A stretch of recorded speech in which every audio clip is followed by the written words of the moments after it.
Hello slot car family, and just wanted to give you guys a quick update on the track. It is a little after mid-January now, and really hadn't made any changes to the track in a long time, and it's stayed the same for the last probably about a month or so, other than just adding bridges and supports and things here and there, trying to make the whole thing more structurally stable. Well, I did end up making a change over here on this end. I took out that turnaround that you guys may remember was underneath this corner over here, and I kind of rerouted the way this goes, because it was coming down like this and then making this tight corner to go underneath here, and that was really kind of a problem for the cars. A lot of sort of dead man's corner. Well, I know I just brought this straight all the way down here, and now this is kind of dead man's corner, and then you come back around and go underneath instead of going this way and then around over here and back.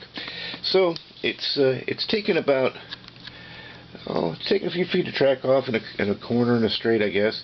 It's added an extra section of straight, but it's taken out a section of corner at least.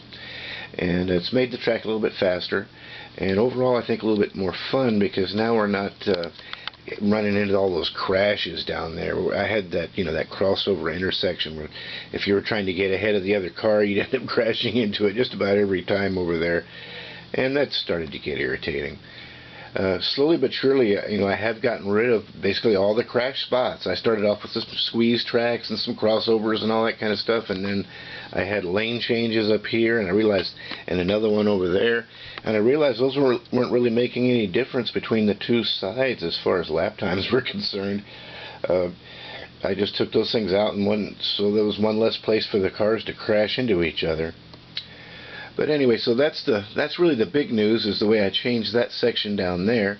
And then I'm going to show you a couple of things that I've talked about briefly in the past also. We got your lap counter over there, the Carrera over the track lap counter. I've noticed a couple more things about that lap counter.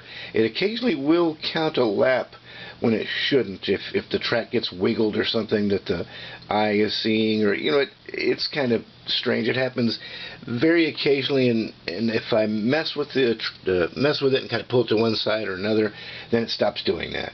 So you can always figure out a way to make it stop doing that, but you have to kind of keep an eye on it periodically, and it will occasionally give you an extra lap or something if you wiggled the track or wiggled a piece right next to it. It's pretty easy to tell, because you'll have some kind of crazy, ridiculous fast lap time, and then well, obviously I screwed something up. I've talked about my power system a couple of times now.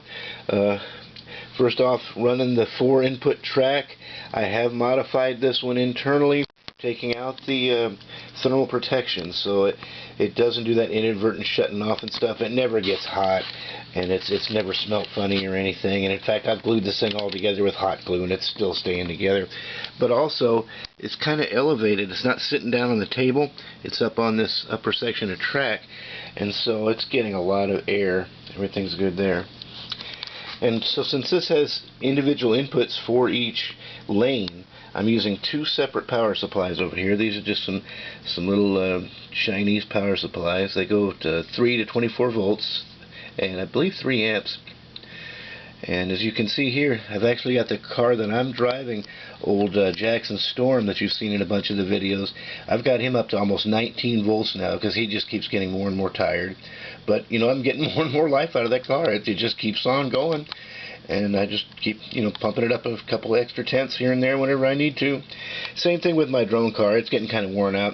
I'm up to almost 16 volts on it now. But, they're both hanging in there, and they're both still fun to drive. When they finally burn up, I'll throw them away and pull out a couple more cars. The other thing that also was of interest, and if you've seen my series about building this wall and border area for the bank turns here, this has actually worked out really good. Let me give it, well, I don't know if that's helping. Whoops.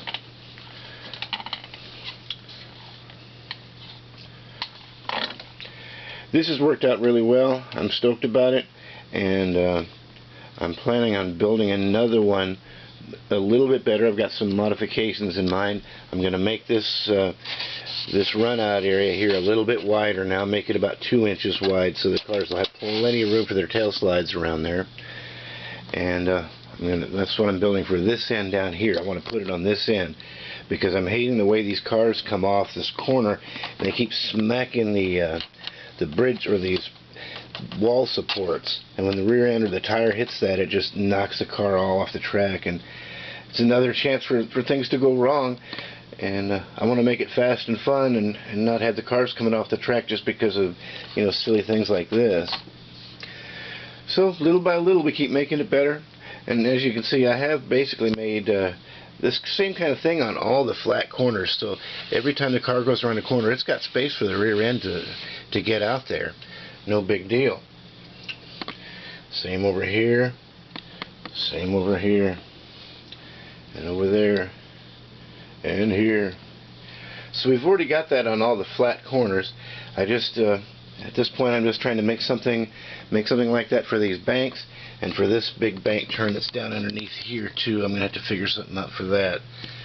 But slowly but surely we're getting it together, and it keeps getting, you know, it keeps getting more and more interesting as I figure out these little tricks and ways to make the car really go around.